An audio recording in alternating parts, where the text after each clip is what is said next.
Warning: electrical shock hazard. Disconnect power before servicing. Replace all parts and panels before operating. Failure to do so can result in death or electrical shock.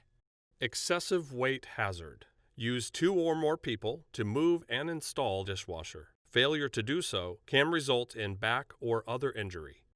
My name is Phil Lally. I'm the Product Service Manager for Whirlpool for the dish category, and today we're going to cover the new installation of a new model line we've got out that's going to launch in February of 2020.